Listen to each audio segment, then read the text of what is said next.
Oh, we're live. All right, the Hangout on Air is now live. Oh, so here we are. Welcome to Lamentations of the Martian Princess. Once again, we've made it to session 10, amazingly. These guys have survived for 9 whole sessions, so we're going to do a little brief recap of where our heroes ended up. They were leaving the city of Vesta because it's now a plagued city. Thane, of course, was infested with some kind of horrific creature, as was this young girl Rosalind in the house of Saracens. And Parthalion had ordered Asper to gather everything up. Let's leave the city. You guys leave the city.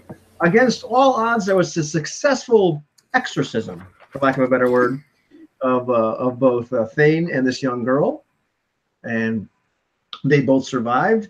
Thane Successful.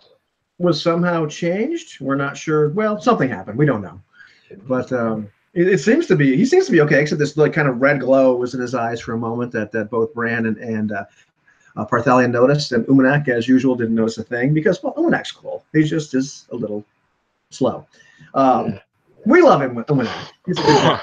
And so you end up going to, let's see, what happened? Oh, before the exorcism, though, Wally bought it. So by the Octafant from Camp Wally. So you named that Wally World, Wallyville, Camp Wally. Hey, Camp Wally. And then you guys actually traveled a few more days after this and encountered some interesting creatures, which horrific creatures, little puffballs, little cuberts, which made everybody kind of want to sit down and relax and everything. But Parthalion, in a moment of stupidity and desperation, cast shape change against all odds, was able to cast that spell without turning himself into something horrific or burning everything down. Turned into a dragon, scared the bejesus out of these little creatures, roasted a few of them, I think, as they were running away, scared the heck out of the entire caravan, and managed to do some recon while he was up there for 30 minutes as a dragon, and realized that you guys are about a week's walk, those pitiful creatures that have to walk, or ride with his caravan, which is moving kind of slow, from the city of Paragon, where you guys decided you wanted to head out to now that Vesta is in big trouble. And he did notice that they, nominally to the east, not quite as far as Paragon, there was at least an encampment of Tharks, and to the west in the more mountainous region, there was some sort of encampment. Not really sure exactly what it was. And that's about it. And he landed back down, and Asper, the house, the guy that runs the house, I forget his steward. He is now completely he realizes that Parthalion is in fact a true wizard, and is just everybody's starting to call you Master Parthalion now. And why wouldn't they? They'd be stupid to. So you have this caravan of about 40 people from the house, and hangers on, including the three priests. And also Thane is kind of a hero himself, and certainly the priests are talking to Thane a lot more. And our lovely young Rosalind is really, really, really enamored with Thane, who has taken off his armor, his heavy armor, so he can ride with her on his Equisaur. And I suppose he's stowing that in one of the carriages, or one of the wagons. One of the wagons, and wearing his leather armor. And by the way, I meant to say, as far as housekeeping, it's less plate and chainmail than it is kind of medium and heavy armor. So however you guys want to fluff that out, what it looks like, because it is Mars. But the bottom line is, wearing heavy armor all the time is just exhausting. Doesn't mean you can't do it, but that's a full-time job. That's heavy duty. So you break that up for special occasions. Yeah, you can do it if you want to. Duels. It would be stupid, but it'd be good for your pride. Yeah. So that's what's going on. All right.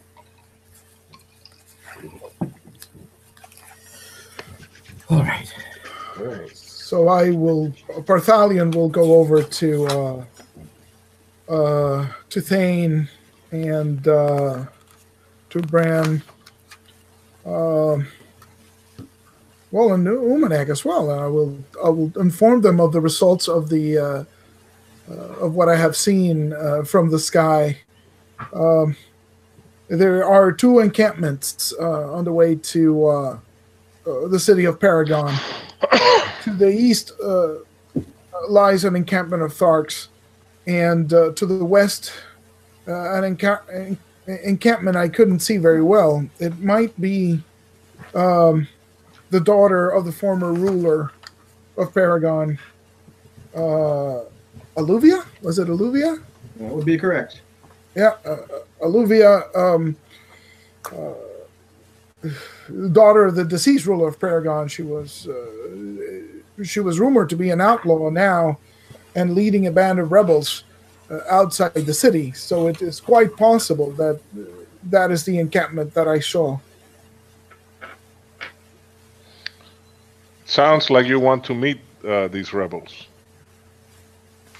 It might be worth this Calgarax is now ruler of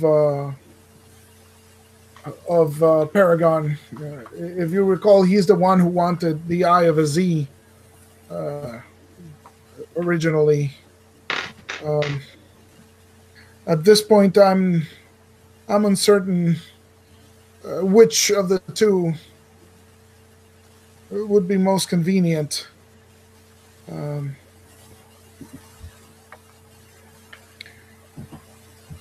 I go where you go, Master Parthalion. Because I recall Counselor Mikkel was ill-disposed towards Alluvia, which naturally makes me a little bit better disposed to meet her rather than this Calgarax.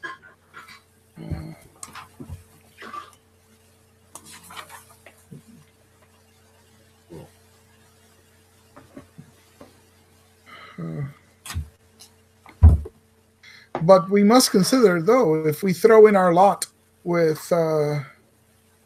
Alluvia, then we'll be considered outlaws ourselves in the city of Paragon.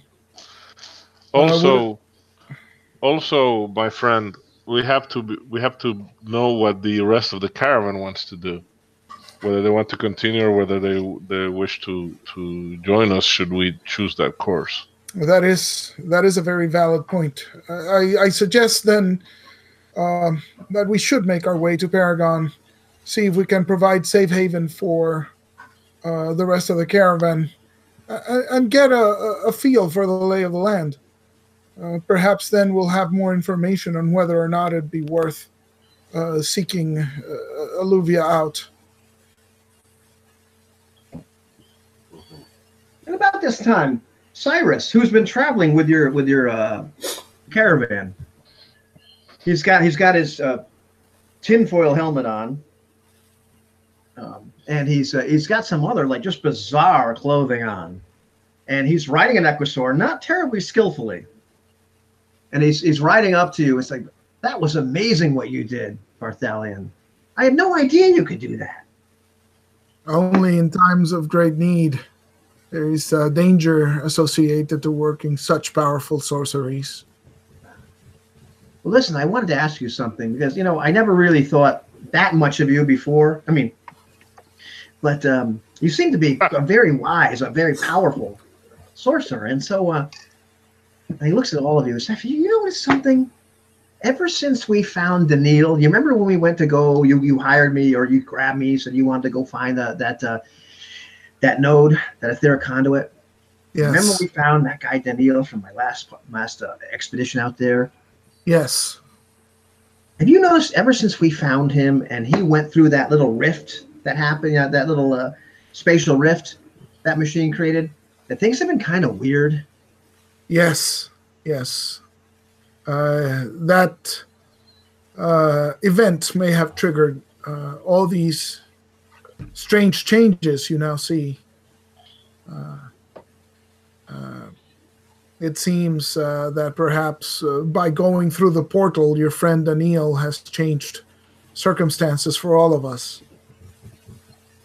I thought it was just me. I'm glad you noticed that. Yes, we have. Oh, okay.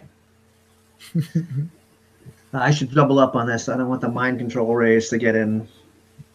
That would probably be wise. And he gallops off. So the caravan. Oh, I'm sorry. Go ahead. Yeah. I think Umanak wants to apologize to Thane for having treated him as a coward. He has proven himself brave, and obviously he has the favor of Bela. So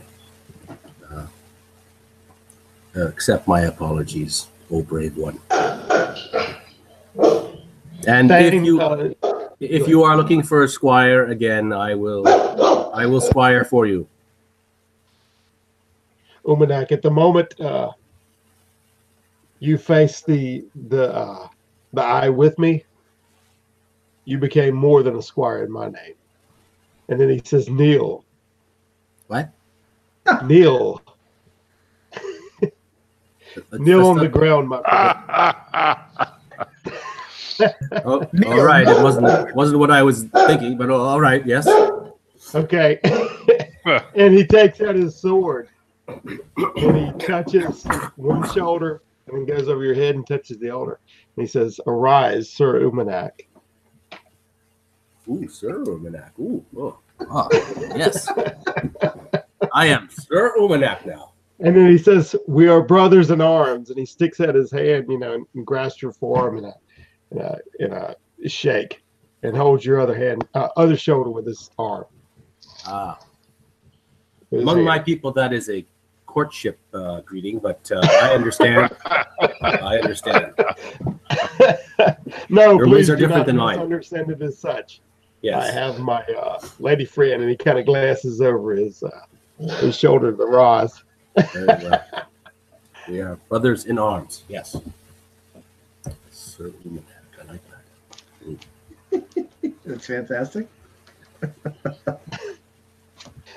And accept my apologies for ever giving you that assumption that I was less than what you first viewed me as in your eyes. You did look pretty craven that day, but nice apology. String attached. But all is well. All is well between us now, brother.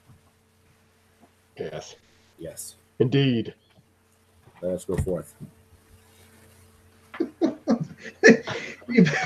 Not so long after this really tearful and emotional and heartfelt and touching interchange between these two men. Literally. Really touching. You hear one of the party or the caravan just shout, "Riders! Friend! Riders!" What do we see? And you see, if you look, you see like a dust cloud, and you hear surprisingly hoofbeats. Not Equus, not the whack of Equus or feet, but actual hoofbeats. But it's coming from the direction of Paragon. You see the telltale dust of horses being ridden. You hear the hoofbeats like off in the distance. Bran says, "Everybody, mount up. Be ready. We do not know their intentions." Okay. So I guess some Equus are... Yeah, Thane does the same, tells Roz, it slides her off the Equus back and says, "Umanak, let us go parlay with this advancing Yes. troop." Let us go. And it takes about... Go ahead. We'll just ride toward them. Okay. It takes about maybe like 10 or so minutes, like for the people to come. They're really going on a good trot to really start to catch up to where you see, and there's about 7-8 figures you see riding up to. Okay.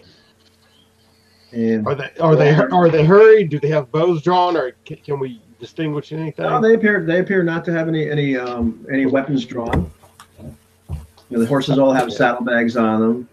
They're all being ridden fairly hard. Okay, but they're not equisaurs. They're actually literally horses, right? Literally horses. These horses are expensive. These are horses. Okay, I turn to Bran and say, "Do you recognize these beasts, these mounts?" Yeah, they are horses. They are the kind my people prefer to ride. Ah, Are these your yes, people? this is what he smells up constantly. Yes. Are these riders your people? Are these the Lankian? They are clearly not. No, they look like city men. The way the saddlebags they use their garments. Which direction are they approaching from? From the They're city. approaching from Paragon, yeah. Oh, from the city. Okay, I'm sorry. Okay. You think they are coming to speak or to fight? They do not seem to have drawn weapons, so we will not know until they get there. The three of us should go meet them with Master Parthalion behind, just in case. Yes. And Thane will have his sling at the ready. Kind of. Dang, no, be careful. Okay. Oh. Ron, see to the women. I will. We'll be back. Promise me you'll come back. I promise nothing, and then I spur on the Ecclesor out of the Good camp. Umanak. Please take care of him. I have his back. Thank you. I Thank him you. all the way. Wait, So, as you start to ride away from the caravan itself, and are obviously splitting off to kind of meet up with this group, it's clear that they are starting to slow up. One person is kind of riding out in front of the rest of them. They're all dressed in blacks and grays and hoods and cloaks. Some of them have like leather type armor on, but nothing more than that. Many of them have swords. You can see a couple of the sidearms like that Cyrus has, but mostly they appear not to be prepared for battle, but for travel. Okay. Yeah, the sidearms don't make me relaxed. There's also one gentleman that's dressed a little bit differently. Seems to be a little bit larger. He has a hood over his head. He's not dressed in quite so spiffily as the rest of them. Certainly doesn't have armor on. Appears to be kind of tied to his horse, or attached He's to not his one of horse. their number. He seems like somebody that they're either guarding or transporting. Okay. Do I recognize any of these, particular, anything that I could pick up, like from the garb that the soldiers are wearing? Is this a ceremonial guard, regular guard? Is this something new? Because I do have history. I don't know if that will allow me any extra information. Like, it's obviously they're carrying some sort of prisoner, but. Right, you know what? Tell you what. And the horse of the prisoner has another person on it as well. I'm sorry, I didn't make that clear. But yeah, go ahead, roll me history. 2. So that's a yes. That's a yes. Okay, you can see in their clothes, and also in some of the insignias they have. A couple of them have like a little brooch. You can see the man that's coming up to obviously meet with you has more of a ring. Have spiders on them. Oh shit! And you realize these are people from the House of the Spider. All right. So as soon as I recognize that, I'll whisper it to the rest of the group. House of the Spider approaching. Let's be wary. They're not to be trusted in general. Assassins. My harpoon is at the ready. And we said Calgarax was House of Thorn. Is that correct? That's correct. Yes.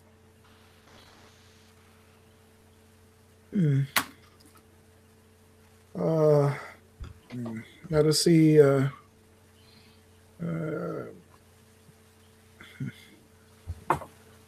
Okay. Then he's going to raise his one arm out and kind of welcome and halting things to get their attention. They're actually approaching us, so we'll pull up and kind of, or at least I will steady and stop my horses and wait for them to approach us. And the one man that was riding out a little bit in front really starts to ride his horse up more, like kind of glances back at the others. The others really just kind of pull back. They're still riding forwards a little bit. He raises both arms up, hands empty. He sits tall in the saddle. This is a man that's obviously very confident, very used to giving orders, very used to commanding respect. He's got, black beard, black hair. Obviously a tall man, well built. Okay, what does he have on him? Does he have one of those Cyrus's machines? He's got one of those weird sidearms. Okay. He's got a long sword, in the scabbard. Cool. He's got leathers on. He's dressed rather well. Nice clothes. Nice, traveling clothes, and dark to make him look like a villain. But Okay. Yeah. So I'll just Bartholomew will just say, really loud, greetings, travelers. What news from Paragon? Well, news from Paragon. Paragon is a plague city. Oh. You're leaving in haste. I assume you must have left there as well? No, we traveled all this way from Vesta, where the plague has spread as well. Oh, I'm sorry. Yeah. Rewind that. He's coming from Vesta. He's not coming from Paragon. Okay. So he's coming behind from us. Yeah. Okay. So Sorry about that. That's a GM mess up right there, kids. You see.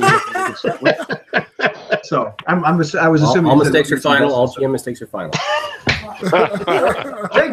Take two. No do-overs. No do-overs. From Paragon, roll with it.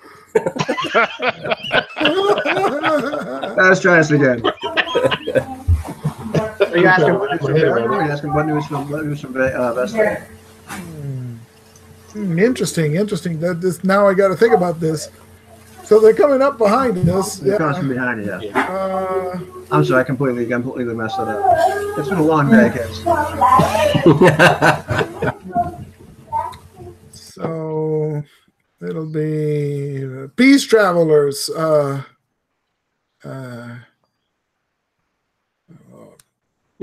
are you heading? Are you headed toward Paragon? Is what we can say. We are. And Tardactus. And you would be? I am Berthalion of the House of Sarosthenes. Ah, yes, the House of Sarosthenes. Yeah, I leave that plague city. Yes, as did we all. We left on the morning after the destruction of the temple. Did you? You travel slow. Yes, our caravan is a bit slow. What news from Vesta when you left? Oh, Vesta is the plague city. It will take some time for that to burn out. Yes. We hope to find refuge in Paragon as well and wait this plague out. That may be more difficult than you imagine. Yeah, somebody's mic is really loud. I think it's Todd, okay. For some reason. It's kind of loud. I don't know what. Yeah. How's that? Yeah, let's turn it down. Yeah, a little bit, but anyhow. Anyways, go on. I'll check my settings. So we had hoped to find refuge in Paragon and wait out this plague. That may be more difficult than you imagine. At some point, they will get word of the plague and seek to shut the borders. We were hoping to get there first. Exactly. Our thoughts exactly. That's why we left as soon as we can. We gathered what belongings we had and made ready to travel. You've carried quite a bit with you. We took as much as we could. I see. He's obviously like just looking over your caravan. Yeah. This is a man that's used to, like, you could just tell, like, they're used to taking things in. Mm-hmm. Yeah. Kind of analyzing situations, but he's looking. Umanak's going to spy on the horizon and just see if he can. if you can see if there's any other riders out there. Hmm. Maybe there's more than just these guys. That's interesting. Why don't you roll me a search roll? I don't know what else to roll. That'd be kind of a good one. Isn't he good at search? Yeah, you got 2. Wow, it's 2 and 6. Stealthy's better at, but no. No. Really? Okay. Dust in his eyes. I want you to roll me a d6 though. Okay. 5. You know, you're looking and there's something moving out there. You're not really sure. It looks like there might be other figures. It kind of gets blurry. It kind of gets a little blurry out there in the horizon, but I'm not sure. Are those rocks or are those riders? Is that from the direction that they came? Yeah. It's tough to say. Okay. I will try and get Thane's attention and kind of try and get his attention to what I see. Okay, you motioned at me, and Thane's been summing up this guy and seeing if he's kind of he notices he's looking over the party as far as sizing us all up, in our caravan. That's what he was getting the feeling too. I look at the other riders that are behind him. How are they reacting? Are they doing similar? Are they breaking rank? Are they still all grouped up? Well, they're pretty much grouped up. They seem to be pretty relaxed. But you hear, like, every once in a while, kind of like a moan from this hooded figure. And you realize this guy is probably gagged as well as he has as well as having the kind of bag over his head. Okay, Thane mentions that to him. He says, "Who do you travel with there? Who do you have bound? A prisoner, by chance?" Yes, we have a person that was supplying us with some information that has caused us a bit of consternation and annoyance. We found it's a little bit safer to keep him unable to use his hands or his mouth. I hope to bring him for some more questioning. He's a rather annoying man. Is he? But harmless. Harmless. As long as you keep him tied up.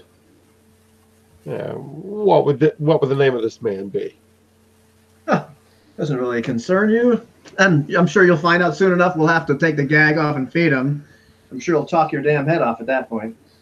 Uh-oh. Well, maybe we know of him and can give you some information if we do. You're a strange man. Yes, you're trying to get information from him, correct? Makes no difference to me. It's really not that big of a deal. Perhaps you recognize him. It's like, yes. Or take his hood off. So they pulled this guy that's on the horse with this prisoner, just yanks the hood off of this man, and you recognize him instantly. Oh, jeez. Got a drum roll for this one? Who is it?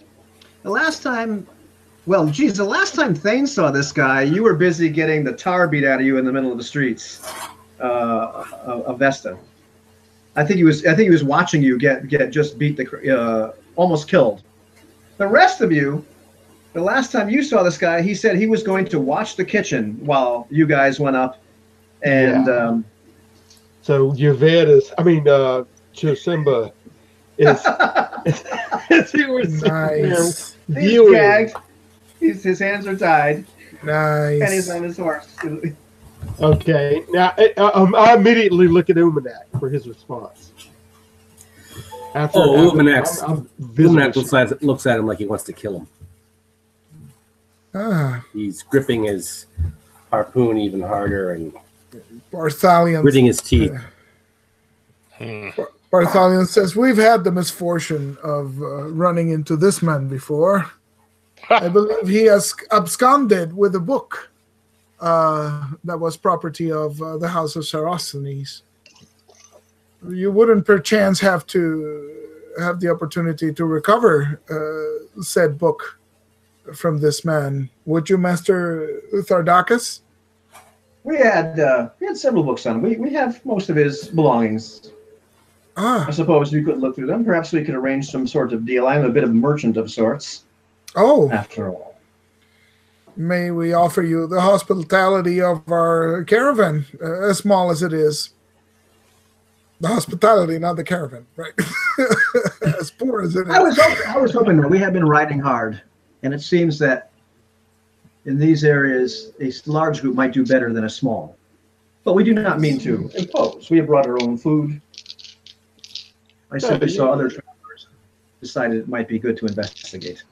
Come with us. Just keep him gagged until we need to speak with him. And he must die, Thane. He must die. He was responsible for your deaths before. I thought you killed him in the neck. Didn't you put his name in the lottery? Killed him too. Somehow he like you is alive again. Yes. He betrayed Very you. strange. We will get to the bottom of it, my friend. Until then, as you say, gag him and put the bag back over his head. I don't like his face. And Dr. looks back at Jim and says, "You really have an impression on people, don't you?" The bag goes back over. Come sup with us and let your horse take some water. The heat is unbearable. Okay, so you guys realize, like, right where you are right now isn't a great place to really spend the night or camp, but you're coming upon some areas of some red like hills and cliffs, places you could actually put your horses up against, and you realize as you ride, because you've got another couple hours of daylight left at least. There's an unmistakable smell that hits Bran first. There's water, which is unusual. To have real, open areas of water, but you can smell it as you get a little bit closer. Bran moves his Equisaur closer to Umanak. Says, "Let's go ahead and scout it out. Seems like there's water ahead." Very well. Yes. You guys breaking away from the caravan itself. Yeah. We ride ahead just to make sure see if there's an ambush or something there, just for fun. I will stay here and make sure that these men, don't try anything. Okay. And Rosalind is kind of, grabbing onto Thane. It's like, "Are you sure it's okay to have them here? They look dangerous. Who is that man they have tied up?" Yes, I'll explain him later. Have you got your whistle? Whistle? Yes. Keep it at the ready. If you see any danger, blow on it. And we can call our men back. All right. So I will look for Master Solanges or Dozan or Bixby to have a word with them as soon as I can. Okay. Out of earshot of the newcomers, right? Right. Master Solanges. We have guests in the camp. They come from Vesta as well. I find it difficult to believe that they would have made it this far and not succumb to the plague. But I'm still worried. Is there anything you can do to detect the presence of the plague within these people, as you did with the others before? And can you be discreet about it? Because discretion is our word, right? So Solanges looks at Bixby, who was right. It's like, "Bixby, so are you able to do that without really causing too much attention?" Bixby's like, "I suppose, but if one of them has one of them in it, he's just gonna go bananas. You saw what happened to the chosen one. He practically vomited. But yeah, I could try it." Just to ascertain whether or not they are here. If these men are clean of the plague, then we have nothing else to fear. But if one of their number bears the plague, then we will have to take some measures. Yes, I'm sure they will understand as wise, Master Companion. Yes, but do we want to advertise the fact that Master Solanges, Bixby, and Dozan can detect the presence of this plague? I can see your point. Yes, this is why I ask if you can be discreet about it. Well, Bela is the new, it's openly worshipped now. I believe that they know this too. And if Well, they I don't know. they It's need to get open used to it. worship as opposed to you just won't get killed by the priest of Anu, seeing as most of them are dead. But I'll give it a try. Maybe I'll just go and try to bless them. And Bixby rides off, towards these guys. Blessings in the name of Bela, whacking this freaking chime, like almost right in their faces. Bang, bang, bang. And nothing happens. He managed to clear them of being plague carriers. Okay. How are they reacting? Awesome. Thane kind of, watches it go off and do that. How were they reacting? That's a good question. Well, not bad. They're just kind of looking at him rather strangely. A couple of them just start laughing. It's like, oh, thank you, Father. Thank you for the blessing. Yeah. Obviously kind of humoring him, and a couple of them are just really kind of being jerks about it, but they're laughing. They're just kind of having a good time. And Tardaxis actually looks at them and tells them to be quiet, kind of gives them sternly, and these guys kind of calm back down, but are still obviously filled with a little bit of mirth. Okay. As that's going on. Thane says he has a moment along with Parthalion while he's watching the priest go off and do that. He says, Master Parthalion, I've been waiting for a moment to speak with you. These last few nights of our travels, after my, and he looks both ways, he says, an hushed tone exorcism. Yes. I slept, and in my dreams I had a vision of red armored men, and they were crowding around me, and very, very tall, humongous, 6-7 foot, and there was a bunch of them. I thought it was maybe because of the ritual, the ceremony, fevered dreams and such, but it's been reoccurring since then. And dreams of in the background, I see little scuttling gray creatures with big heads and big eyes staring at me, gazing off in the distance. I do not know what this means, but this red land we're approaching, and the city of Paragon, it seems the closer I get to it, the more fully realized these dreams are, and the more oppressed I feel by them. But I will be on the watch. And, well, we have taken a big risk coming here to Paragon. We don't know if there is plague in Paragon as well. We don't know if this affliction that has struck Vesta may have struck other cities. These red armored creatures, we ran onto them before. These remind me of this one. This one were these the Azim themselves? Yeah. The Azim were. Oh, okay. So these were the Azim. Thane wasn't in that. I know, but I'm trying to remember. These are the guys who took Sarosthenes, and we were pretty much unable to do anything else. So you know of these creatures? I myself have never seen them other than my dreams and visions. Yes. These what you describe are the fabled Azim. They seem to be quite powerful, and their skills may be beyond my arts as well. You must treat carefully. Yes, indeed. This does not bode well. No.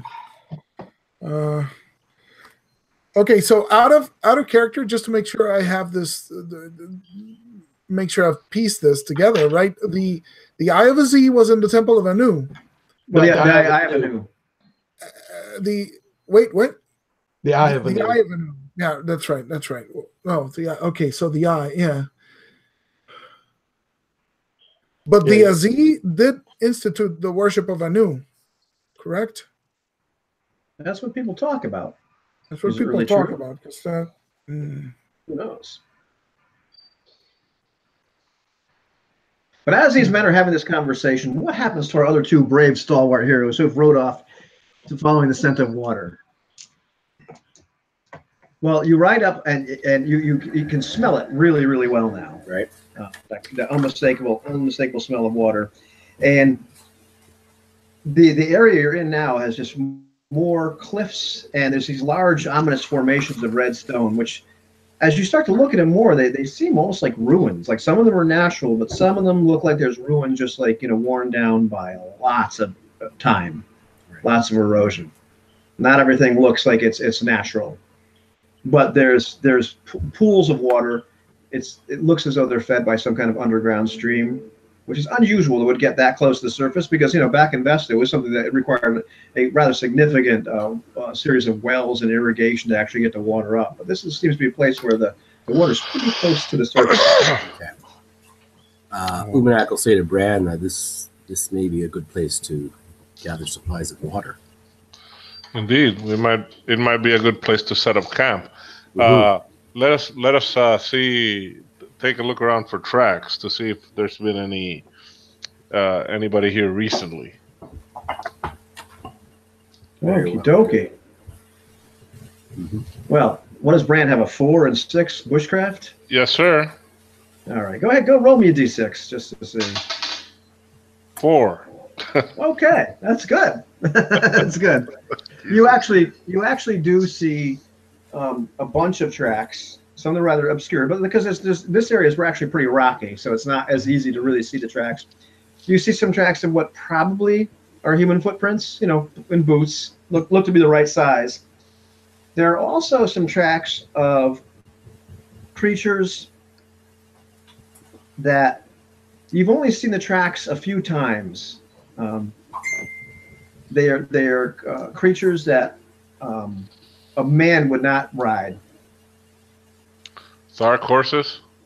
No. These are creatures that you've seen back in your Mars. Scarrans ride. Large, carnivorous. Oh yeah. Reptilian beasts. Yeah. What would they call? I forget, but they're large carnivorous reptilian beasts. They're nasty. Yeah. Okay, well, we'll call them large LR, large reptilian carnivorous beasts, LRCBs. There you go. LRCBs. LRCBs. It looks like Scarrans have been here, Mac. Yeah, larks. Large carnivorous beast, larks. Larks, yeah. You've also seen back in your Mars. You've seen actually the Antherides. Yeah. I've never seen a human ride. Okay. That's right. But the footprints, they don't look Scarran. And in fact, you haven't seen any Scarran since you've been here. Okay. Yeah, so some of those beasts that the Antha used to ride, the ones that would like to eat ichthyosaurs on horses. Right. Do we see where these trails, these tracks are headed? With some skill looking around, you can see that some of them actually go into like where the ruins are. There's a few entrances. Looks like almost like higher up on the on some of the stones. There's some actual entrances, and then it actually seems to be almost like there's some cave entrances. Like more like ground level, if you will. Okay. Maybe I could sneak up, because I am stealthy, and just have a quick look to see if I'll get off my Equisaur. Okay. All right. And, Bran takes his reins and keeps his bow at the ready. All right. I will stealth away here. All right. Yes. I stealth very well with a 4. Yes. Very discretioning. I am very discretioning. What is your stealth skill? It's 4 and 6. Oh, okay. Yeah. Right on. Let me go. So you squeak right in there. Yep. So you're actually able to enter one of these cave entrances, for lack of a better word. Very, very soon it becomes less natural looking and much more like as if it's been hewn or carved. And as you get further and further in there, into the structure itself, you can see lights. Artificial lights? I'm sorry?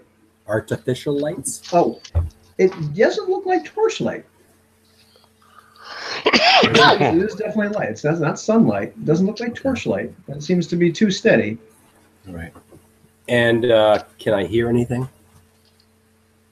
You can hear some voices. You hear some movement. You realize that you can start to hear some people. Okay. Just go a little further, see if I can get a number. Okay, you're able to kind of, you come across like a corner where you can sort of look, and there's like a little piece of structure in front of you, so you're actually obscured, and you see about 4 men and 1 woman. They're talking. They're all kind of like in some like almost like burlap, like really kind of rough kind of fabric. All of them seem a little bit deformed. It's not uniform like what a deformity is, but their bodies are just a little bit twisted. Right. A couple of them have like almost like sores and lesions on them. Their skin is just a little bit too ashen on the overhand. Right.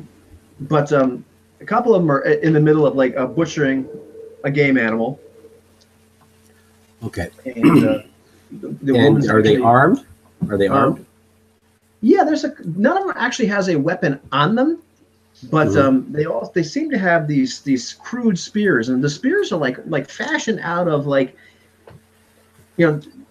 metal, but it almost looks like pieces of metal that they found that they kind of like sharpened, like almost like shanks. Right. They're not artfully made spears. They certainly aren't the harpoons or the spears that the Tanu people would make. They just kind of seem to be like kind of pieced together. Okay. I will slip back into the darkness and make my way back to Bran and tell him what I found. Okay.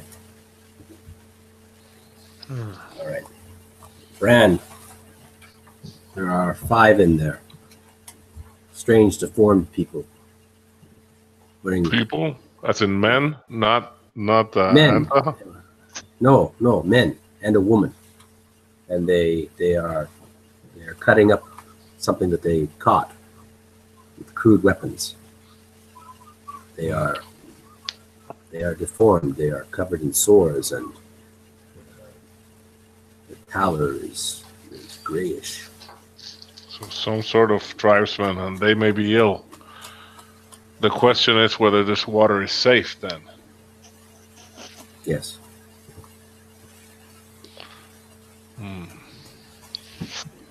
Should we tell the others? Maybe either Master Barthalion or the priests will have a way of testing this water, but there's one old-fashioned way. Let's take a look, see if there are any animal skeletons along. Ah, yes. Okay. Let's do that then. Yeah, that's really we're gonna check the ponds to see if there's animal skeletons there, as if you'd find by a poisoned well or pond. There are not. There are not, so it looks to be safe. You can actually even see, when you look in there, you can see some fish. Oh, all right. Oh. One is like fish, very rare sight, and yet as you look, you see they're like white, and you realize like these are kind of like almost like blind cave fish. Okay. But some are rather large. Blind cave fish. But almost as if they yeah. And Grant would have enough knowledge of some of these areas like this from his bushcraft that every once in a while you get like an underground stream that they would come out to the open. It was more of the stream or body of water is actually underground. So Bran looks at some of the larger fish and then at Umanak and his harpoon and then kind of back at the fish. Yes. All right. And I throw my harpoon at one of these fish. Do you now? Okay. Yes. Yes. All right, just roll me a d6. We're not going to make it Oh, roll this poor thing. Just a D6? Okay. Yeah, just roll d6 on this poor thing. 4. Okay, yeah, you grab one of these. They're blind. Yeah. Yeah. You've got this struggling like 4-pound fish on the end of this harpoon. Looks like it might be delicious. Okay. Looks like we have dinner, at least for our crew. Yes. Very well. Let's I'm head sure back and that let. fish will feed 30 or 40 people. Plus, yeah. All right. Let's head back then. Yes. If you had some loaves, it'd be even better. You know. The tale of Umanak and the loaves and the fishes. But are you returning back to the caravan at this point, or what are you doing? Yes.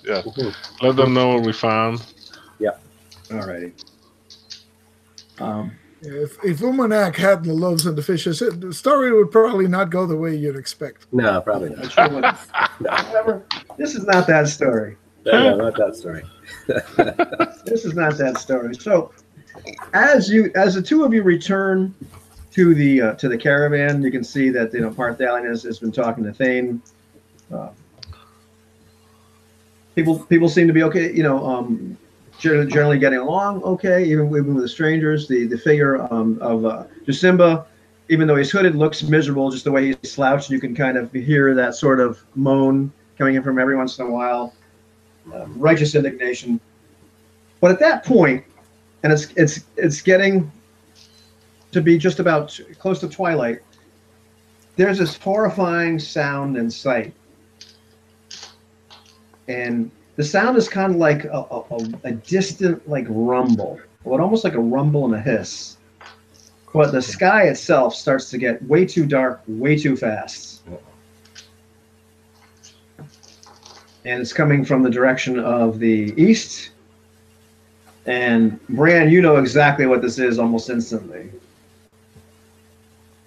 Everybody else, it takes you like a couple seconds before it actually like dawns on you. There's a sandstorm coming. Oh, shit. Jeez. Can I estimate how long I think before it like wraps us up? You look at, and you're probably looking at maybe half an hour. We'll have to risk it. We'll have to risk the caves, Umanak. Yes. That's our only shelter. Agreed.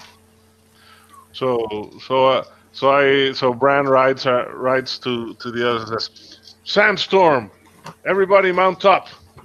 We need to get to the caves we found. They're not empty, but it's our only hope."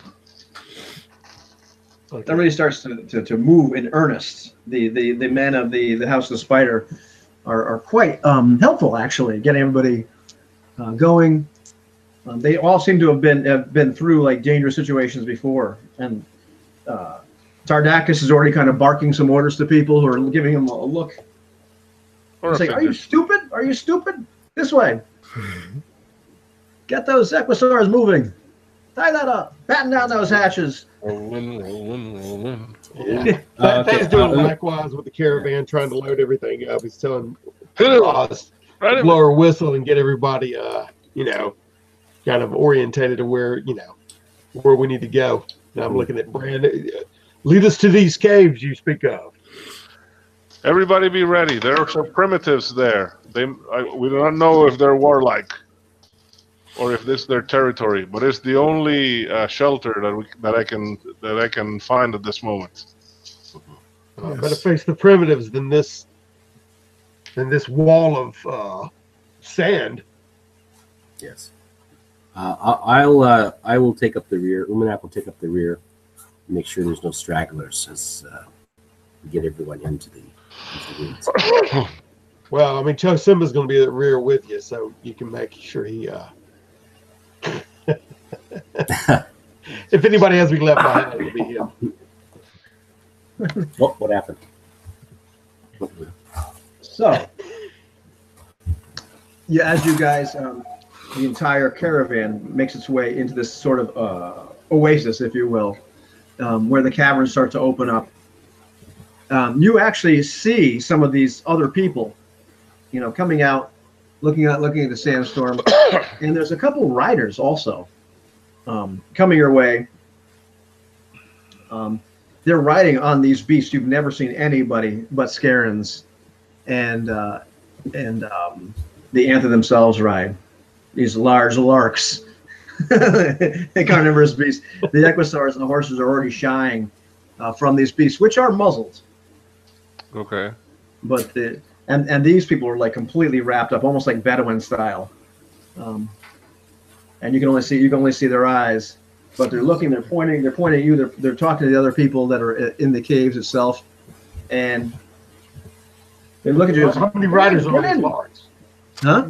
How many riders and Larks are there? There are 4. You know, we're pretty much in the caves now, and they're trying to get to where we are, right? They are trying to get to where you are as well. You're kind of starting to go into the caves, but the people in the caves are beckoning you into the caves. The riders themselves, it's pretty easy to determine they belong here. Mm. Okay. But everybody seems to be like looking at the sandstorm. Everybody seems to be in agreement that everybody should get inside. Oh, okay. Right. So the primitives are beckoning us in. Yeah, even the guys who were inside already are receiving us. That's good. Right. All And welcome. Next thing you know, Welcome more people are coming out. There's clearly more than 5 of them. But more people are coming out. They're running. They're helping grab your mounts because there's some larger entrances to let them in. They're asking if you want some help bring your provisions or anything else you have in. You know, helping to put the wagons up against the side of the stone. And they're talking to us, so we're communicating with them. Yeah, excellent. Yeah, well, please. We thank you for your hospitality. I'll be right back while you guys palaver. Yeah. Okay, I'm at. If I get near one, what is your name? Trying to get some kind of feedback from. And the one you ask is actually to be in charge. And my name is Mordain. Mordain, who are you? Where do you hail from? We're coming up from Vesta. Vesta. Do you live here? Or are you from We live Paragon? here. We live here. In the hills. In the old city. We know not of this place, but we're thankful it's here, especially in the face of this storm. Come in. You will die out We here. appreciate your welcome. And then thing turns back around into hauling in the horses and making sure everybody's in. In fact, he's looking around and asking everybody else, is that trying to get a head count? Roz, get a head count. 1, 2. Keep blowing your whistle. Yes, you can only count to 3. No, Roz isn't that dumb, but Roz is actually pretty good at getting helping out and whatnot. But she's clearly still so devoted to you. She wants to make sure that you're safe. Yeah, I just want to do her, kind of caretake the women and children in the caravan, basically. Yeah. And in the meantime, Asper is also taking quite a bit of a lead, getting everybody in as well. Well, good, and hopefully the priests are too. And that's what Thane's looking over too. And if they're not doing it, he'll urge them to do, kind of pick up the leadership gauntlet and roll with it. Right. It doesn't take very long to get the entire caravan inside the caves, which, as you realize, they're not really caves. It's like the entrance to something that was obviously a city at one point, or some structures inside the stone. Okay, now what am I viewing? How tall are these? I mean, is it multi-storied? Is there entrances in upper levels? Is there any kind of stairwells cut into the rock or anything like that? Once you get in, yeah. I don't want to say it's like a warren. It's not like a dungeon, so to speak, but it's something it's been carved out of the stone. It's clearly levels or stairs that go up further, and there's clearly stairs and areas where it starts to slope down. But most of the rooms themselves seem to be very precisely hewn. Once you get a little ways in, maybe 50 or 60 feet in, where there's less kind of decay and being worn from other sandstorms in the past. Yeah. So when you say city, it's carved out of the stone itself, or is there like a huge cavern with a city inside of it? No, it's carved out of the stone itself. Okay, gotcha. Okay. I see these larks approaching, and I asked him, we need to separate our echosaurs and horses from these larks. They make them too skittish. Oh yes, of course they will eat them. we will make sure they're separated. Hopefully not. They're muzzled. So where should we take them?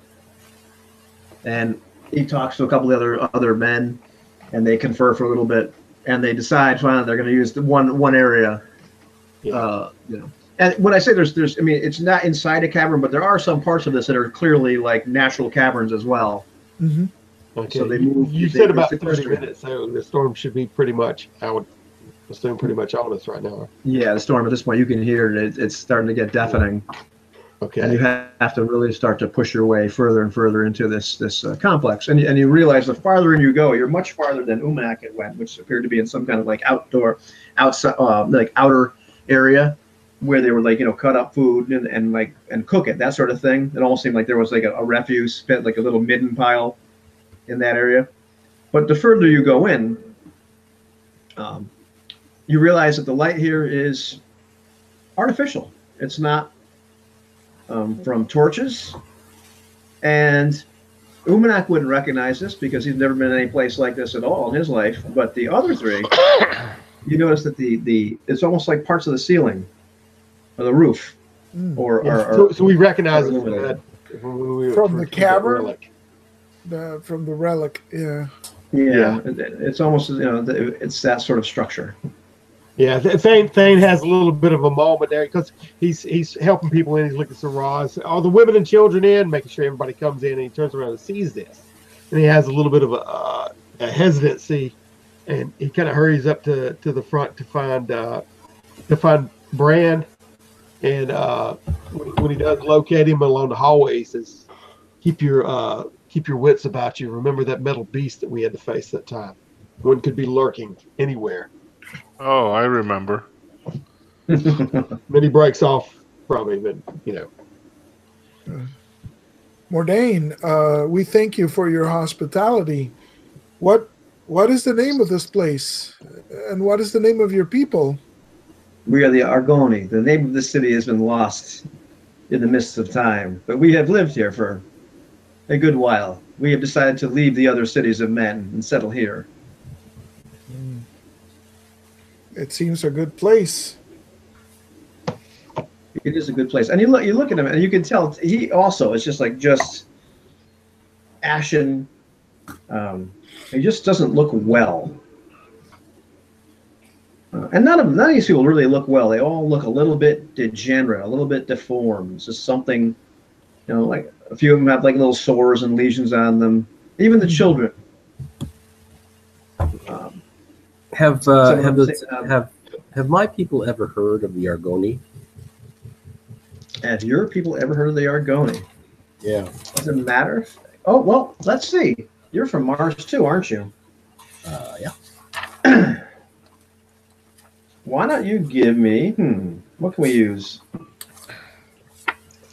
What kind of skills do you have here? Anything? Oh, and I have search, which is 2, stealth is 4, and everything else is a 1. Pay the bills. One's let's see. Give me an intelligence check. There you go. Oh, please.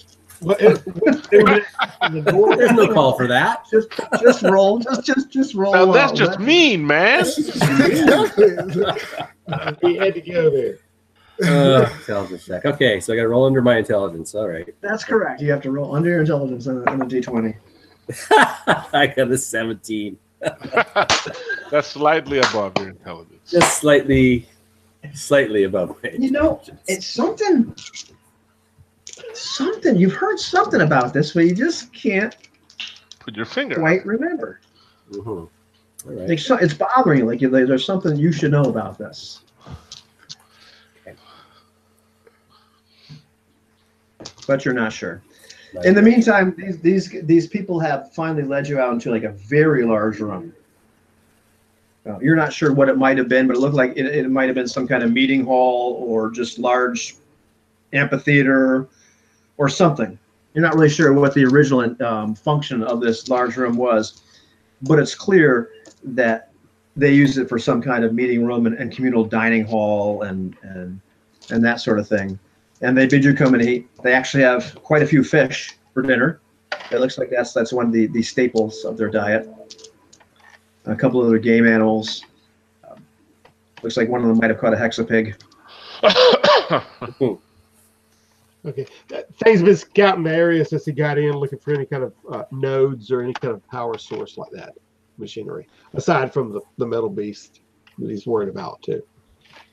You haven't seen anything that looks like a real panel or anything like that. Something like that. Cyrus is quite interested in this whole area, and he's like, "You hear that? You hear that?" And it's obvious. You can kind of there's this kind of like low thrumming. You can kind of almost feel it more than hear it. And if anything, it appears to be coming from the passages that lead down deeper. Yeah.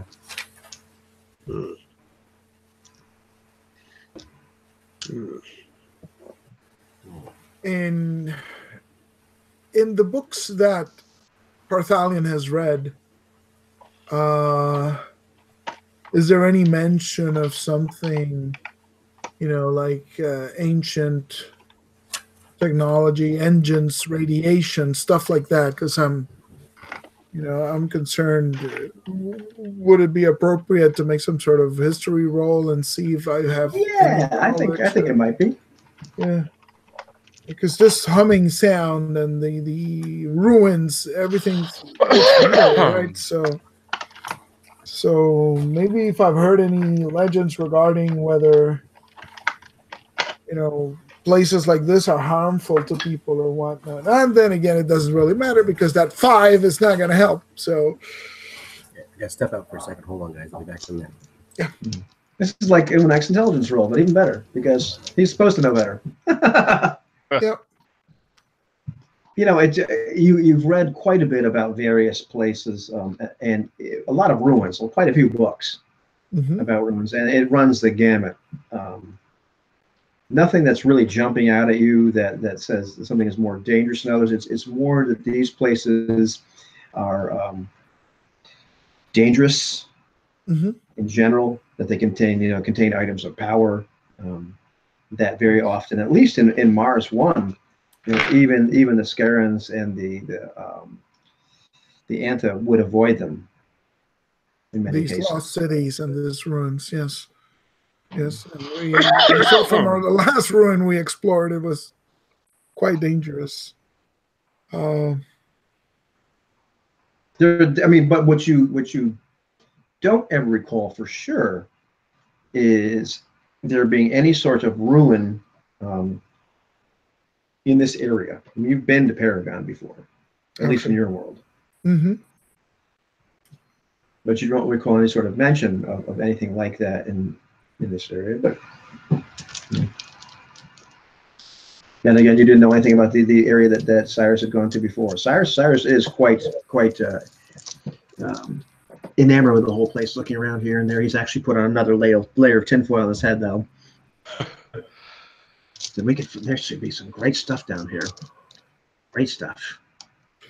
I will ask Mordain. Mordain, do the Argoni do any trading with the people of Paragon?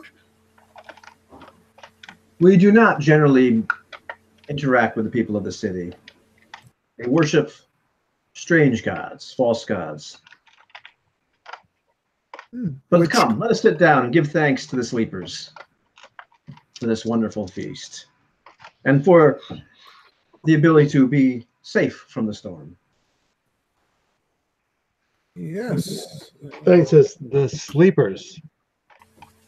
I know not of them. Could you tell me of them? The sleepers? The sleepers are wise. The sleepers, they speak to us in dreams. Are the sleeper your gods? Gods? The sleepers are different than gods. But they do help us. They do direct us and guide us. We live a more peaceful life, more in commune with nature. Do you ever meet them? Do they ever come here? The sleepers do not but sleep, but one day they shall awaken, and the world shall once again be theirs. But come, let us sit and feast. Umanak, roll me wisdom. Oh, come on.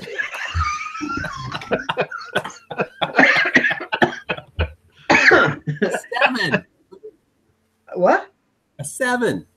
What's your wisdom? That's my wisdom is a 7. Nice. No, it's equal to or under. All right. You made it. I haven't made it yet. He can't believe it. He can't Oh, believe he it. hasn't rolled it. I rolled a 7. Oh, you did. You rolled? okay. Oh, okay. I thought you already rolled. Yeah. No, but I made it. Or did I have to get under? No, that's equal to or under. I am magnanimous. Thank you.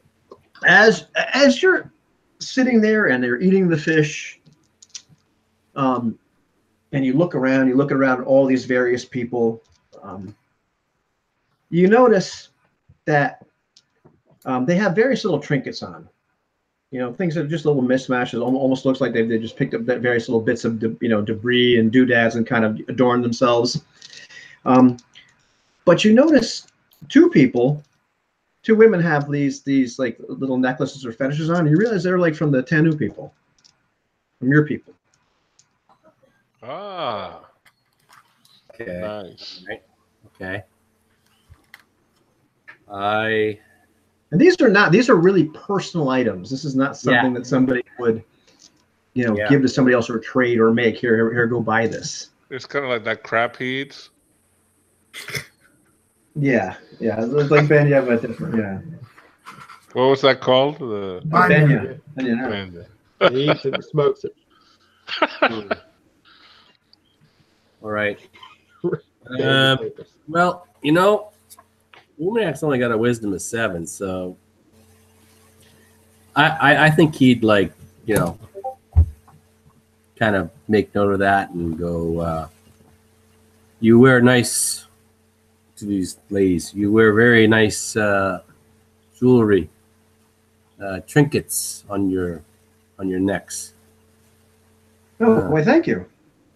And they kind of almost when they look at each other a little nervously, and they're almost a little bit too eager to move on to somebody else and talk to somebody else. Mm-hmm. I'll let them go, but I'll just kind of follow them with my eyes as they go along. And then I will step back and go to Bran and go, those two ladies there, those women, they wear fetishes of my people upon them. And I think, and these would not be traded. These are personal items. I hate to think how they actually got them. It certainly does not sound good. We must keep our eyes open for any other signs of your spears or such. Yes. I will keep my harpoon ready too, and close by.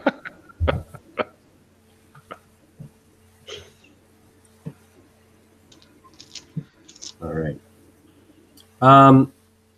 And what's Jasimba doing at the? Is he covered in his hood still? Jasimba, he's been allowed to not have his hands free. No, they actually have his hands free, but there's a guy sitting right next to him with one of these devices, little ray guns, for lack of a better word, and they're allowing him to eat. Okay. He's got his hood off. He's got his gag off. Okay. He's got his hands free. Okay. And if he tried to speak, if he tried to say something, what happens? He's allowed to speak, and Parthalion would know right off the bat, what they're trying to do is make sure he does not cast a spell. Mm-hmm. Oh yeah. Okay.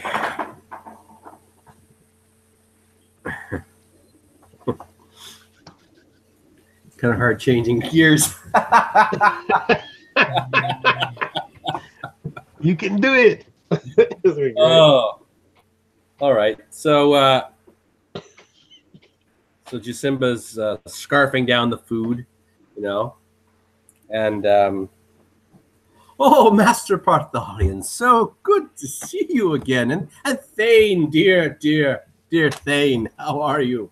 He rolls his eyes and sneers at him like that, and goes back to his Hexed chicken. Nothing has changed at all, has it? No. And Bran, yes, how are you, brave rider of the plains? It seems fate has not favored you since we last met, Jasimba. Yes, I had terrible misfortunes. I'm separated from my dear friends, and well, now fortuitously we've been brought back together. We should rejoice, should we not? Yes. After you betrayed us. Betrayed you? Those are rather harsh words. Please. What do you mean, betrayed you, Brad? And the man guarding Jasimba like is almost like he's trying not to laugh. He's like got this big smirk, big crappy grin on his face as he's just like clearly enjoying this.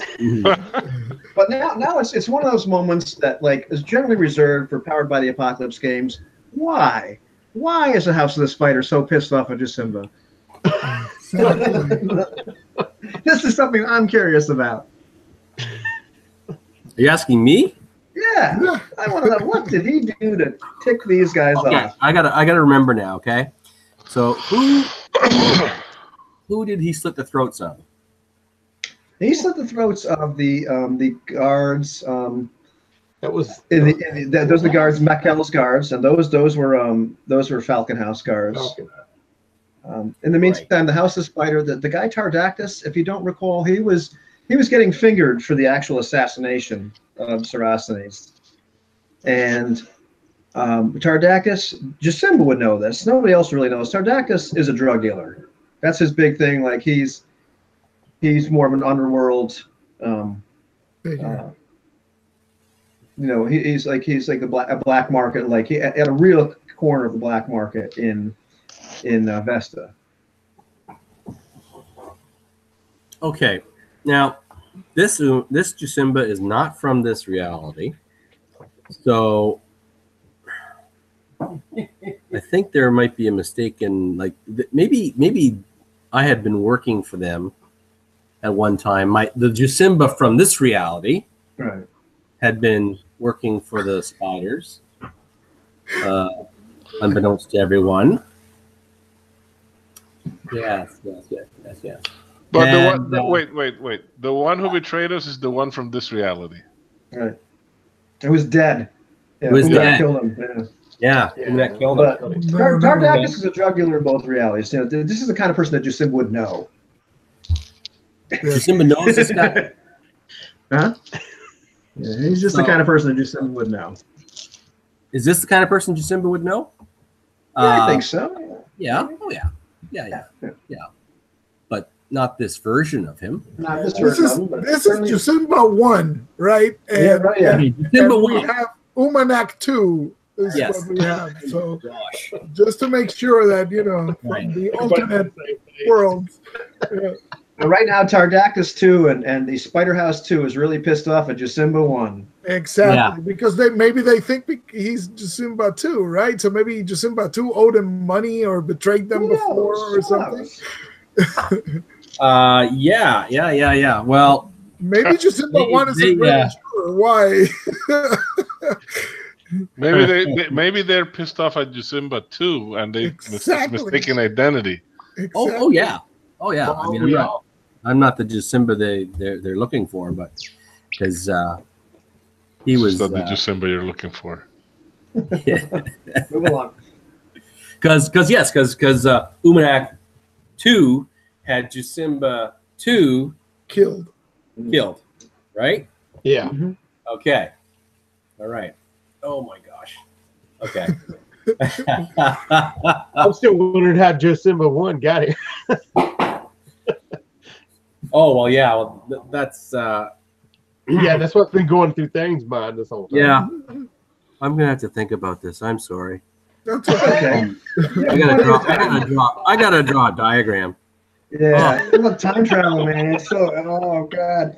But in the meantime, and all doubles, In the meantime, as the meal is kind of driving down, these people are kind of like also like starting to chant, and you can tell that it's like almost like having some sort of like religious ritual, where they're all starting to chant, and some syllables you can't understand.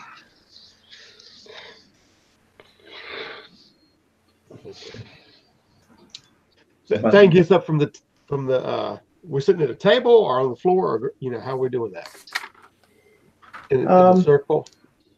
Yeah, you're sitting there's some tables, there's some areas where you're just kind of sitting on the floor. It's like a large, like almost like communal area. Yeah, communal area. I get out to move away from Chosimba and do him a little glance, and he thinks he sees a little flash of red in my eyes when I glance at him.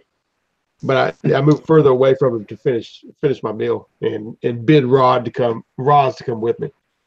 Yeah, and she comes with you obediently. Of course. She's radiantly beautiful, and yeah, follows thing wherever you go. I've seen her pictures, but those are the before pictures. Yeah. All right. She's actually quite charming and intelligent. She just really, really is devoted to things. She's just not very good judgment, but yeah. Yeah, no. Very low wisdom score. Buying into his ego, yeah. But he's listening to. He takes notice of this when he sets his plate down. This thrumming, is it vibrating the plates any? No. It's been really low humming. Okay. All right. I move a little closer to the what is his name? The leader of the group. Mordain. Mordain. Yeah, Mordain, to get closer to his quarter to throw some questions to him. So, Mordain, have you any supplies to share? Maybe some medicines or for healing or whatnot that we could purchase off you? Or do you use money, the Lunas? No, we do not use the money. We do not use maybe there's something that we could trade to barter with you. We generally do not trade with others. We keep to ourselves. We could not allow you to die out in the sandstorm. That was too horrific. No one should die like that. We generally do not trade with outsiders. We keep to ourselves. How do you get the things do you need? Are you totally self-sufficient? Do you make everything yourself? We are. We are self-sufficient. Okay. Well, Thane looks around and does he see some kind of a uniform, build to everything in there, or this, is everything like crafted the same, or is it a lot of different flavors? Oh, a lot of things look like they've kind of cobbled them together. You start to get the impression that this city, this area, has various things that are like made of metal, like the panels of the walls and whatnot. And they've actually like kind of cannibalized parts of this old city to make the things that they need. But go ahead and roll me an intelligence check. Okay.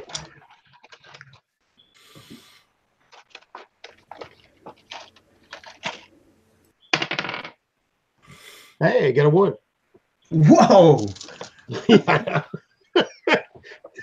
Wow. What's this intelligence? Pretty far smelling. That's really good. But you notice, like here and there's some things that we lost him. We lost Dumanak Jasimba. Uh-oh.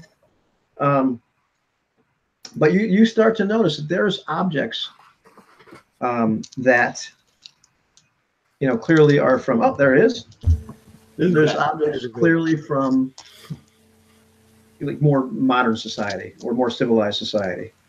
Little things here and there, and probably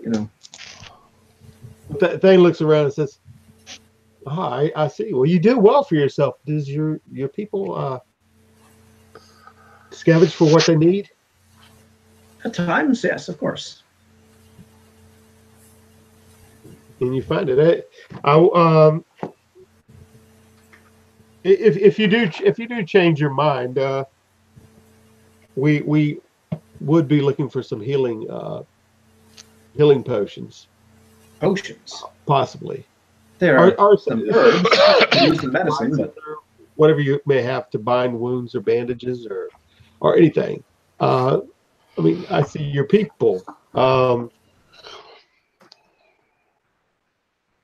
Your people obviously are in good health. So we would like to get what we could to supply our people. We've got a caravan of them, and sometimes our children get sick and the men on this trek. Oh, I don't know that we could spare anything, but we could certainly talk and compare ideas or remedies. You can stay here for the duration of the storm. How long do these storms usually last? Really, these storms typically last like 1 to 3 days on Mars. Fierce. Yes, it is good that you have this area. Did y'all assemble these yourself? These lightings in the hallways? No, these are from the city itself. The city itself. That provided. Oh, the sleepers provided these for you. Oh, I understand. Yes, it's a great benefit to you and your people then. And then he sits back down and goes back into his food in contemplation. Are the sleepers the ones who built the city? We do not know, but it is not important.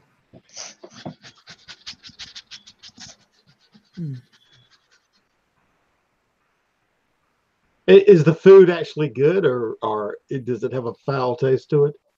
But what are they serving? It's not bad. It's some fish, a lot of fish. A lot of fish. As long as it's not bad. Some kind of bitter vegetables. But little hexapig. Like they call it hexapig out there, but okay. Well, I'm walking over to. I go walk around the corner like I'm going to get some more, and I walk past the priest, Bixby, and I lean down and I say, "The food. How do you take it?" I'm looking at them. Are they eating it ravenously? Are they kind of staying away from it?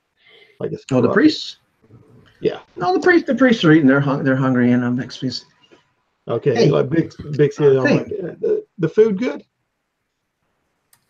It's fish. It's not great. I mean, how often do you have fish, really? But you notice how sick these people look? Yes, I was gathering that. I tried to ask their leader if they had any kind of remedies or anything. He didn't mention anything about them being sick, but obviously they are. Look at their skin; it's all ashen, and the boils and everything popped up. Do you reckon any of this is contagious? And what may have it come from? I don't know. Appears these people are cursed somehow. Just see how deformed they are. I do not like this place, but if we go on the storm, we'll die. It is strange. I wonder if this place is giving them this to them. They've been living here, and they speak of the sleepers. Is there any way you can test this area to see if it is corrupted in any way, shape, or form? It would harm us. We can seek to commune with Bela, but yes, or maybe see if they're corrupted with the plague. Anything you could do, my friend, would be helpful. He said the storm will last around 3 days, so it looks like we're here for the meanwhile. I just want to make sure we're safe and we leave it in good condition. It's 1 to 3 days, but we'll find out how long. Anyhow, who knows? But we just found out how long it's going to last. Yeah, it could be up to 3 days. Yeah. Unless anybody wants to do anything else, they finally stop with whatever kind of chanting or little ceremony they seem to be having, and things die down. People are starting to go to bed. They offer you like some chambers. Okay, they were chanting the whole time they were eating. Some people started chanting. They were finished eating, and there was almost like this little religious ceremony going on. Oh, okay. Which made the priest, your priest of Bela, a little uncomfortable. Okay. No. All right. Their eyes were darting around the room trying to figure it out. Okay. All right, everybody's heading off to where are they going down the hallways? There seem to be side rooms, or are they sleeping in the There communal seems to be area? some side rooms. People are starting to show your entire caravan, various rooms they can stay in. Okay. Once again, they do Am I appear to noticing makeshift. Sorry?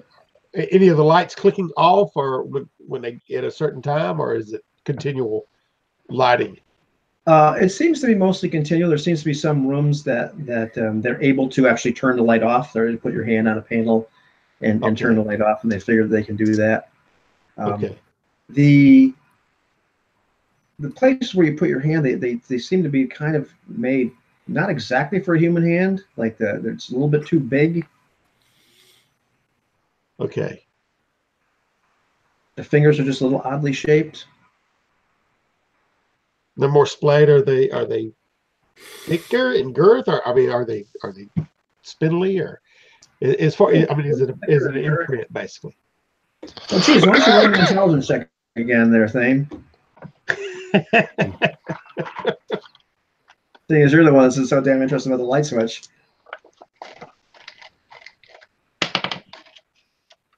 Oh man, 17. I'm still trying to figure out which one is older. I'm not sure what them kind of hands is, but man, that ain't a person's hand that's supposed to go there. That's all I know what. Okay. Well, I go by brand and say we need to keep an eye on the horses and make sure they're secured and away from those beasts. And then I turn around and look for Roz and try to go find a room. Right. So you turn around, there she is. Separated from the rest. Bartholian comes over and says to Bran,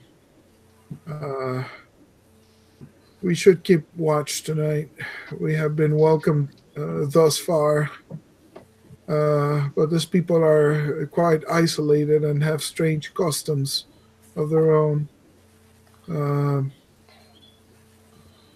And the killers of the spider cannot be trusted either. So I agree with you. Yes, that is so. Talk to the others, see if you can start a watch. I need to rest and gather my strength. I will. But better be careful. Perhaps it'll be nothing, but well, if we're alive come morning, it will be worth it. Exactly. So Bartholomew is going to get his good night's sleep because he needs that energy back. Right. And Bran, on the other hand? Mojo back. Yeah, he'll talk to Thane and Dumanak. Gentlemen. Well, he wouldn't say gentlemen. You bastards. Scurvy dog. You scurvy dog. Friends, we should keep a watch tonight. I do not think we can trust either our hosts or our new acquaintances from the spider. Or Jusimba. Fortunately, he is hogtied. Do not underestimate him. Oh, I don't know what he's capable of. I saw by the doughy exterior. I saw what his blade can do to the throats of sleeping men. Yes. Right. So I'm assuming that can do that. I had other plans, but I guess your wisdom is. You can take the first watch so that your nuptial bed does not grow cold, city man. Thank you. Okay, I'll do that. Wake me. And the woman I can take the last watch. Very well. You can be certain I will. All right. And he sends Roz off and says, "I'll wake you up when I come back. Get some rest. Right. You'll need it." Okay. So, first watch is Thane? Yeah. All righty. Thane doesn't actually Day doesn't actually notice anything. Things seem to be relatively calm. Parthalion needs to make a save versus magic. Oh, that's right. Here we go. Wait. How are we rolling the saving throws again? Is it D20 or okay? D20, yeah. I keep forgetting 11, the new 14. rules. 5 is not good. 5. He rolls 5. Once again, you kind of wake up with a start as you're gonna, and you're once again compelled to take that little black obsidian marble that you still have, and you don't feel compelled to do anything with it. You don't have to sort of call out of it, but you're just looking at it like there's something about this that is important.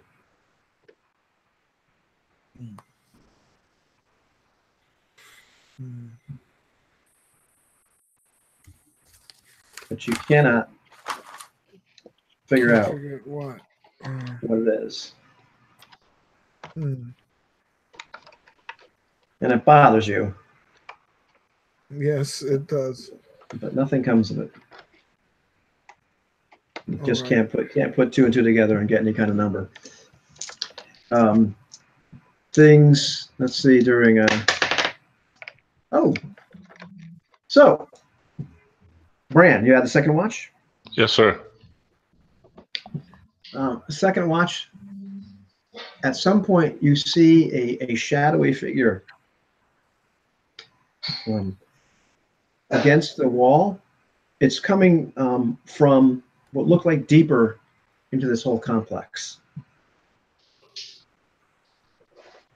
And it's just slowly, it's obviously something that's doing their best to remain unseen.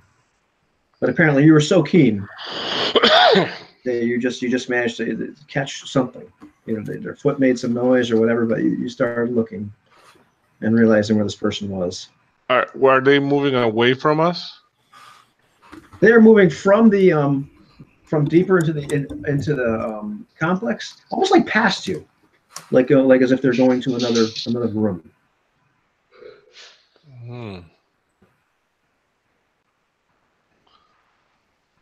So he grabs a brand from the fire and says, "Hold! Fire? Who goes there?" What fire? Oh, we don't have a fire. That's right. We don't need a fire.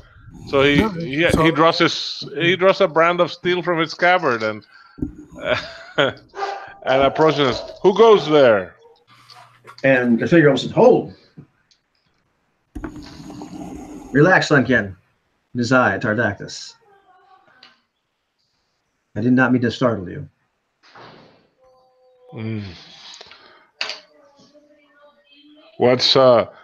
What do you at this time of night in these caves? What any intelligent man would do to figure out where the heck we are and what is wrong with these people. I have gone further into these catacombs and seen some disturbing things. I can imagine if they're anything like other ruins that we have seen. These are quite disturbing. I think I have determined what these sleepers they talk about are. What do you think they are? Just 1 second, guys. Go on.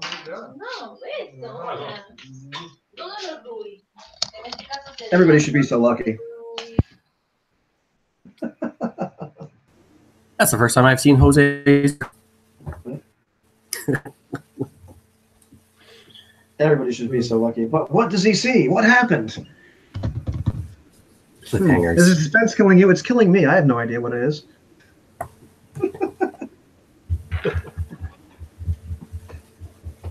What can it possibly be? Any guesses? A lark? It was nothing but a lark. And will Parthalion ever figure out what this damn marble does? You realize the saving throw versus magic? If you just made it, you would know. I would know. Yeah, I know. I keep failing. And it's statistically hard for you to fail. Yeah. But a 5 is a 5, man. I can't do anything with that.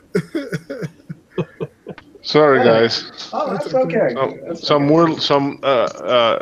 estrogen loaded whirlwind just came in here. I understand. All I right. have detailed files. I have 2 daughters as well, so I'm surrounded by estrogen for most of my life. And I hear that you have binders of ex-wives akin to Romney. So It's true. It's true. Yeah. As this is terrible. It's going to get so many unsubs from my channel, but as my friend said, I'm stealing his joke. I've been divorced 2 times. You know why I haven't been divorced 3 times? Because you've only been married twice. Women are smart. Anyhow, let's get back to this game. Yeah. So what are these sleepers? As I went further and further down these accursed catacombs, I finally came upon a room where the strumming was damnably loud. And I saw row upon row of what can only be described as glass coffins. And inside them were some of the most hideous looking creatures I've ever seen. And they seemed to have some kind of tubes or hoses attached to these coffins, and they seem to be full of some kind of viscous fluid, I think. But I do not know how these creatures could be alive. Sorcerers keep these kind of things, I imagine. They were hideous. Row upon row of them. Some of them appeared to be dead, and the lights on some of these coffins appeared to be out, and the fluid. It appeared almost as if something had gone wrong, like they rotted in these tubes. But most of them appeared to be alive. I cannot say. I believe that's what they're calling sleeping, but hideous creatures. Did you meet any guards? I did not. But then again, I am very good at this. I have not been caught by someone in quite some time. You must have eagle eyes. I was bred on the plains. I understand. Thank you for telling me what you've seen. But I do not like this place. I believe we should get out of here soon. As soon as the sandstorm passes, we should be on our way. I agree. I agree. Also, I do not know if our hosts are sick. Something appears wrong with them. It is true. They're most unwholesomely malformed and grotesque. Do you not think so? I agree. Something is wrong with them. Maybe they need the sun and the wind of the plains. Too long in these dastardly caves.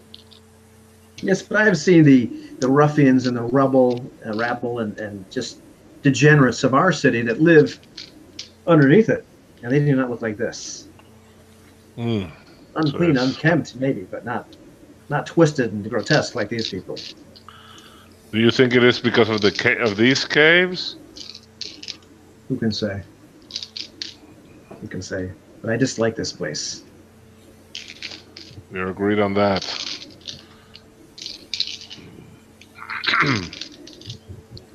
Well, I shall go back to my men and that scoundrel Jasimba. How do you know him? We worked with him once, but he betrayed us. He does that quite a bit.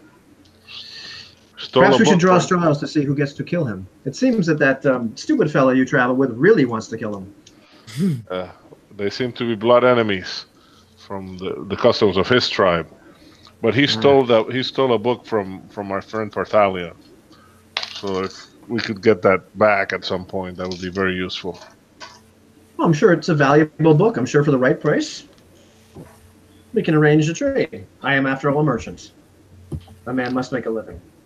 Indeed. Indeed. Have a good evening, horseman. Likewise. And he strides off. How far away is Jasimba from Bran? From Bran? Yeah. These people are actually 2 rooms down the hall, so to speak. Oh, okay. All right. Never mind then. Okay.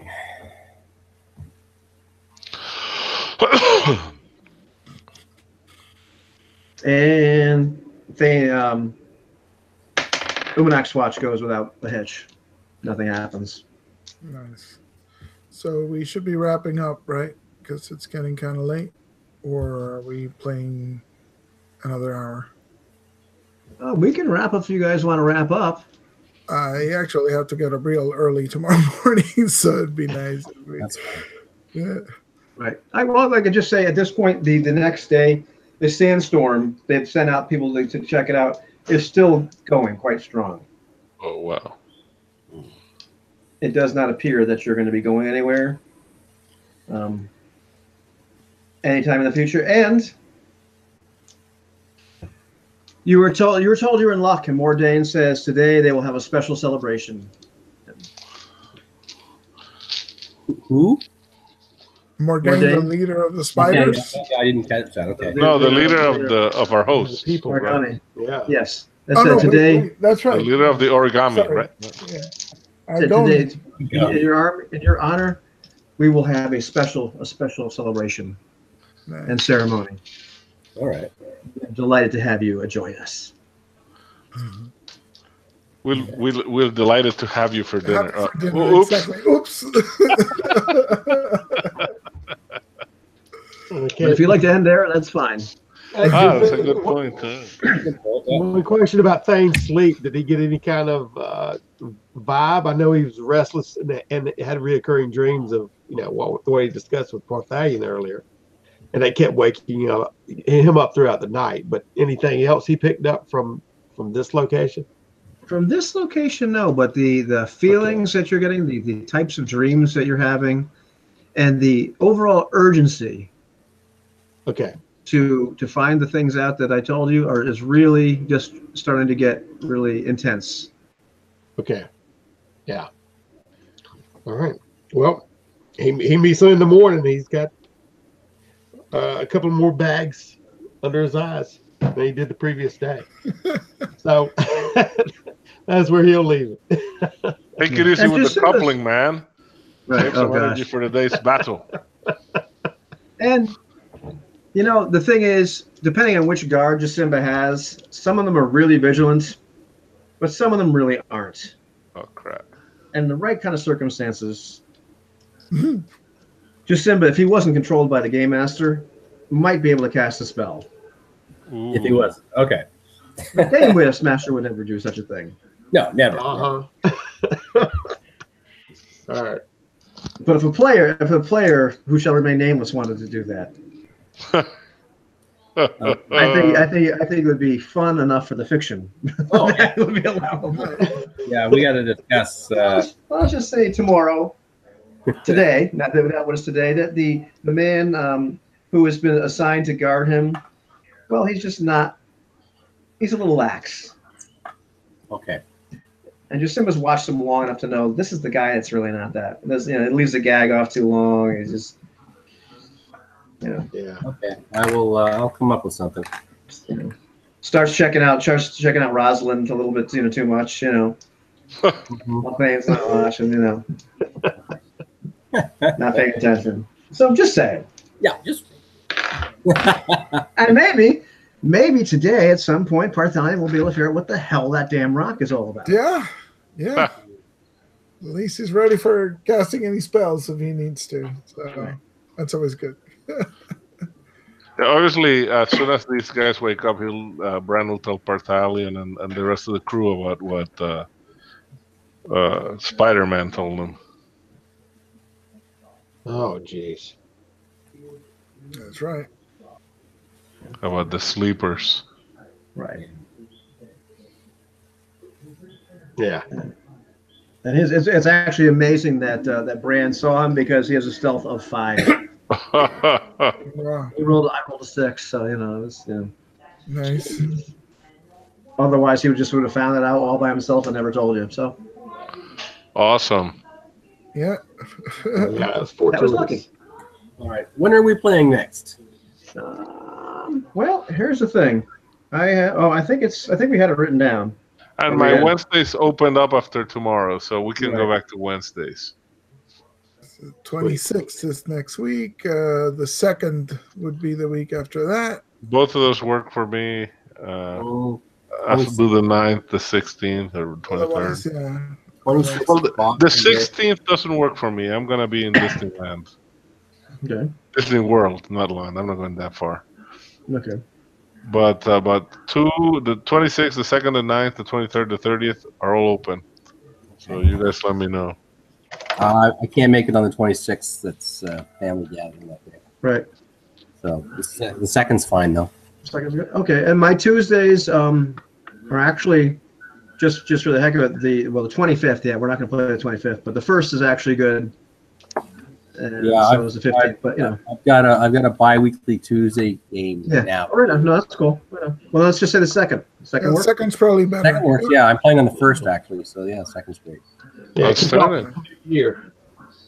Okay. So actually, it's pretty good because like some of the really bad things that could have happened to you guys didn't happen. That's good. That's good. No. Because it. Nice. But you're also not in a really safe place. I think we noticed. Yeah. Yeah, very intriguing. We intuited that. Yes, we did. All right. Just Excellent. saying. And any resemblance to that Planet of the Apes movie is completely coincidental. Completely coincidental. Yeah. I can imagine. You should never use the movie reference in one of your games. Who knows? Never. No, I didn't think of that until afterwards. I'm like, oh, man, that really kind of reminds me of that. Okay. It is what it is. All right. All right. Well, I will now stop the broadcast.